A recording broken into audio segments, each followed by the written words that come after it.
歡迎收睇家詞台，擴闊國際視野，深度剖析時事。我係伍俊怡大魚。5月6號，印度不宣而戰對巴基斯坦發起咗軍事行動，行動代號係朱砂行動。但係結果咧就係巴方宣稱嘅擊落咗5架印度嘅戰機，印巴衝突恐防咧會再度升級啊！其實印巴背後咧，印度就有俄羅斯同埋美國嘅影子，而巴基斯坦叫得巴鐵咧，自然就有中國嘅影子。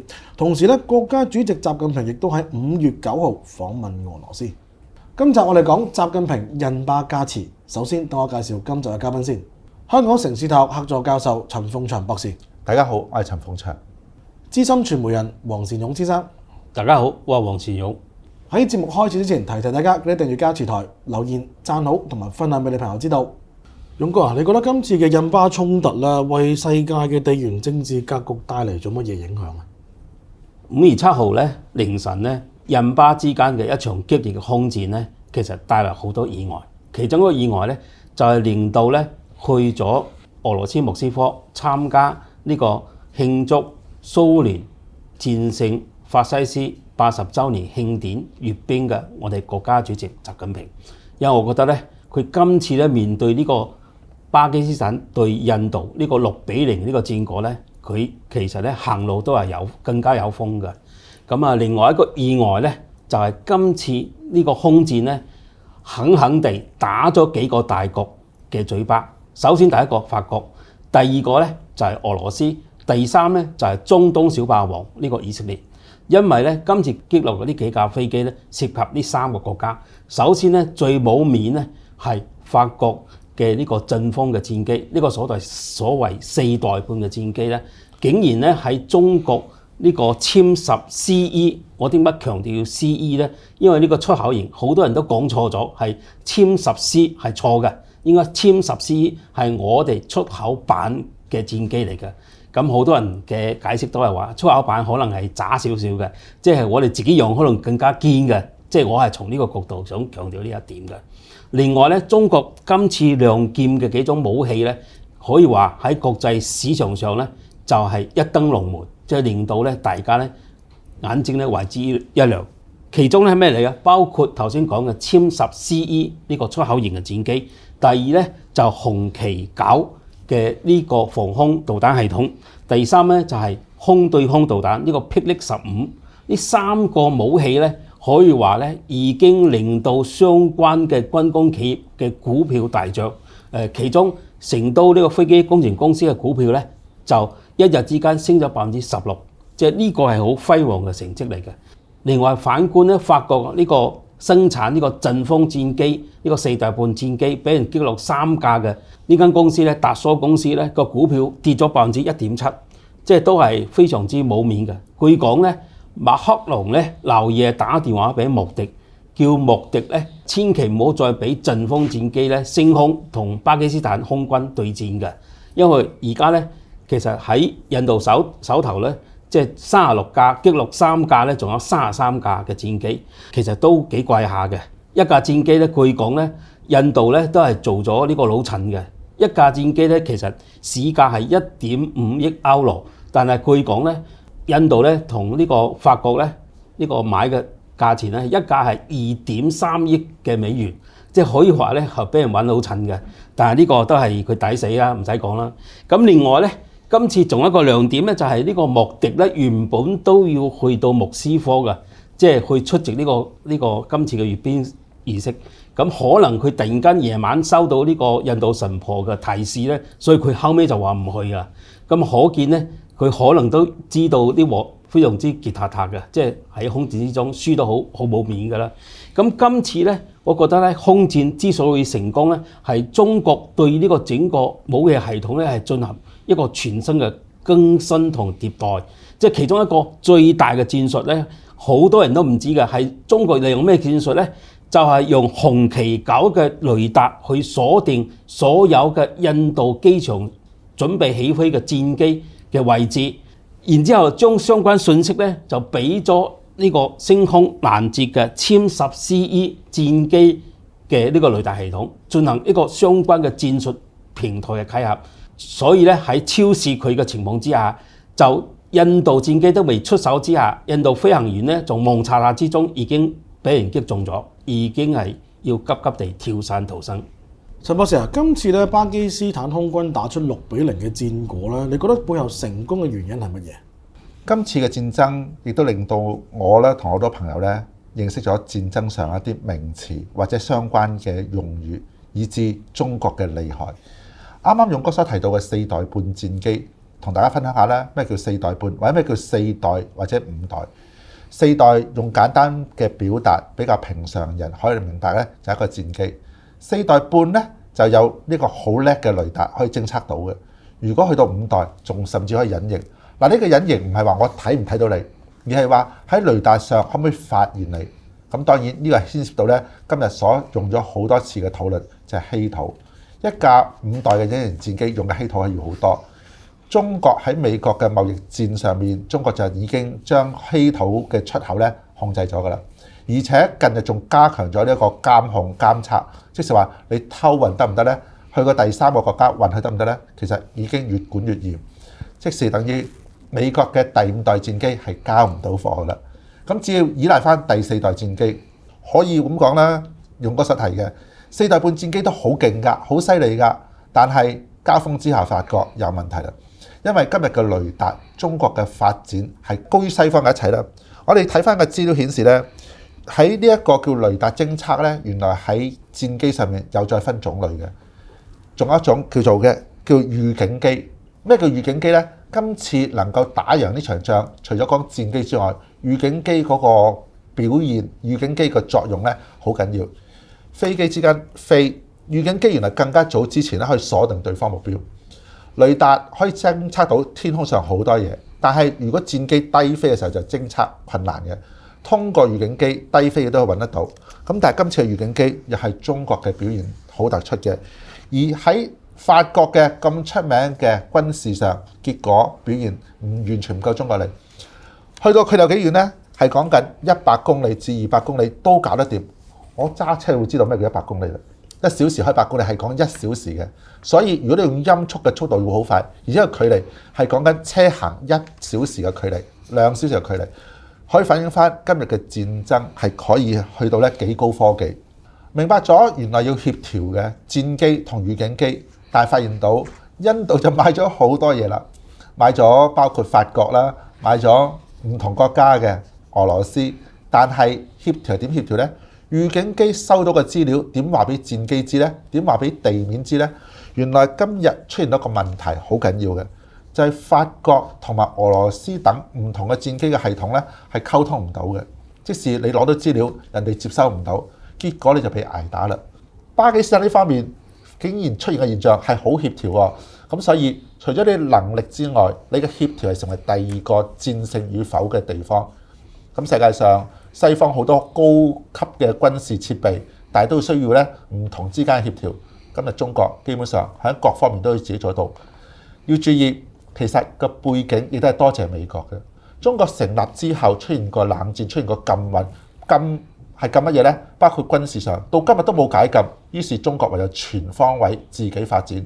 有關中國嘅軍事已經可以達到全面自己溝通。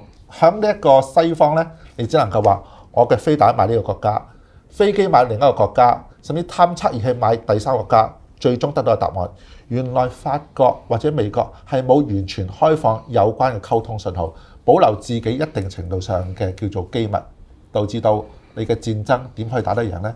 買到更加高級嘅嘢，你控制嘅時候攞唔到相對嘅合適溝通信號，就變咗捱打。今日印度之所以輸，呢個係其中一個重要因素。勇哥，你覺得印度今次咧，除咗係輸咗喺頭先陳博士所提到嘅萬國裝備之外咧，三哥今次輸嘅原因仲有啲乜嘢？今次咧，巴基斯坦總理咧謝里夫咧就喺議會度向議員報告今次空戰嘅結果咧之中咧，佢好激動地拍台講咗好多細節出嚟。其中一個細節咧就係話，佢哋4點鐘已經通報咗中方有關對方準備動手嘅相關嘅消息，同埋佢哋作出嘅安排啦，向中國方面進行通報啦。咁啊，今次咧之所以巴基斯坦空軍去大獲全勝咧，其實咧可以話咧係不單止如此咁少，打6架飛機，對方咧其實咧總共咧有20架嘅飛機都係已經俾巴基斯坦嘅雷達鎖定嘅，所以今次嘅謝里夫都講咗啦，我哋其實係今次係仁慈咗啦。佢如果冇發射飛彈或者用相關雷達照射我哋都冇發射導彈將呢個印度嘅飛機擊落。如果擊落嘅話，我哋可以打落12至20架嘅呢個印度嘅戰機。所以可見咧，今次咧呢個巴基斯坦同印度之間嘅空戰咧，其實巴基斯坦嘅優勢係綽綽有餘。咁啊，分析佢嘅原因咧，其實幾個方面之所以咧會呢個巴基斯坦會大勝咧6-0咧，其實有幾個方面因素。第一咧，其實對比翻咧雙方所持有嘅空嘅導彈咧，即係印度嘅流星導彈同埋中方嘅霹靂15咧，其實射程都係差唔多嘅，即係嗰個速度啊同埋個反應時間都係差唔多嘅。但係咧呢個印度空軍嘅訓練質素的確係好差嘅，佢嘅反應能力。但係咧其中一個原因咧，據講呢個巴基斯坦咧係採用咗強烈嘅呢個電子干擾，令到咧呢個印度嘅戰機根本上一升咗上空中已經盲咗啞咗嘅。第二咧就係話呢個印軍咧發射咗導彈之後咧，佢其實咧應該咧就係喺發射同埋躲避對方嘅導彈方面咧，其實佢個技巧都係好差嘅。其實佢可以用好多方法或者戰術上高，所以話咧其實法國佬咧對印度都係留一手嘅。其實教嘢咧即係驚話教識徒弟冇師傅，所以都係教咗我諗7成都冇，可能得5-6成嘅。所以加上呢個印度人咧都係習慣咗吹水馬嘴嘅，所以其實咧佢喺空中格鬥嘅能力咧係比巴基斯坦空軍係差好遠嘅。第三咧就係印度空軍咧今次部署出現咗好大嘅問題。首先咧佢先派出呢個陣風戰機咧，攜帶咗呢個鐵錘啦同埋暴風陰影嘅導彈，就攻擊巴基斯坦相關嘅目標。但係佢自我掩護嘅智慧嘅武器咧就好差嘅，就俾咗一個叫做個射程只得100幾公里嘅米卡嘅導彈咧作為自衛嘅武器，同埋掩護咧就叫咗呢個蘇30同埋米格29戰機進行。但係呢啲戰機嘅雷達啊，整個佢裝備咧係相當落後嘅，所以根本上咧喺中國嘅呢個殲10 CE 嘅戰機面前咧就係不堪一擊嘅。陳博士啊，你覺得今次嘅印巴衝突咧背後有冇美國嘅影子啊？今次嘅題目係印度、巴基斯坦，其實美國嘅影響重大。我諗喺一帶一路嘅古仔上面已經講過無數次，印度同巴基斯坦嘅歷史都係因為當年英國走之後將佢留低分割嘅，而將呢個印巴分割帶嚟今日嗰個進一步嘅矛盾咧係冇停過嘅。喺呢件事之前已經發生咗唔少嘅故事，或者令人咧要猜測嘅。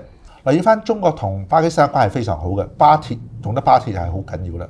所以中國去到印度洋唔係要兜個彎，通過呢一個巴基斯坦就可以落去啦。咁呢個叫做咧中巴經濟走廊，直至去到南面嘅海港。所以喺呢個發展上，中國既然同佢關係咁好，美國自然就會搞事。其中搞事我哋見到今年好多次，或者舊年年底都係啦，越嚟越多恐怖襲擊。當中中國嘅有關嘅建造者、發展商都被呢一個恐怖襲擊而傷害到嘅。咁我留意翻好有趣喎，對於恐怖主義嘅情況呢，美國係支持巴基斯坦嘅喎。美國仲賣咗軍機俾巴基斯坦，呢一個軍機叫 F-16。好啦，美國點樣出現一個奇怪現象呢？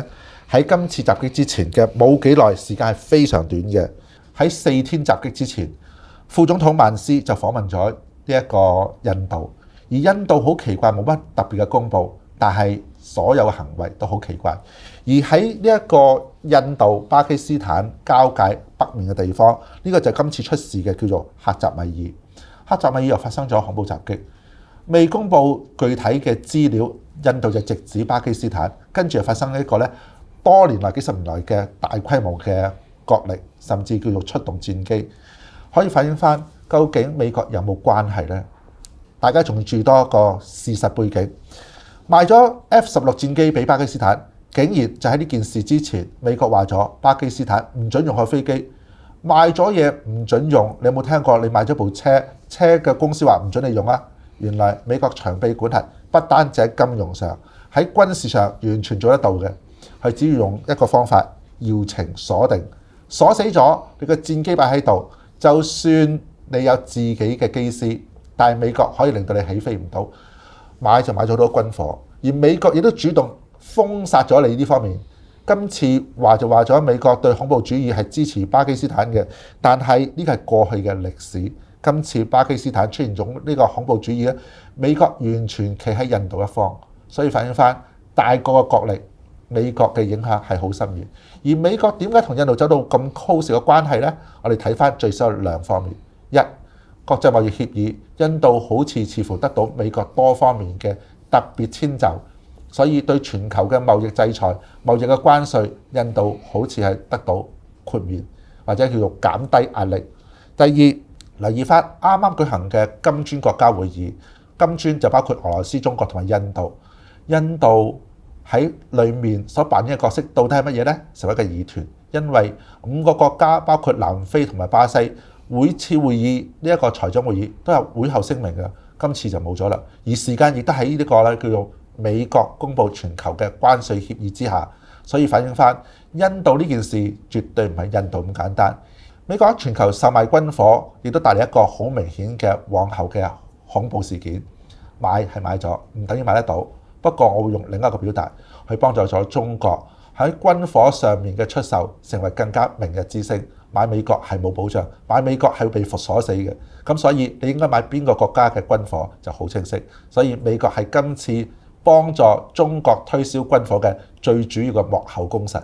今次嘅事件咧，其實可以睇到啦，作為一個政治人物咧，腳頭都十分之重要㗎。因為曼斯咧前一排見完教宗之後咧，教宗就過咗身啦。之後佢訪問印度，印度而家咧就輸到撲直啊！今集我哋講到呢度先，我哋下一集再見。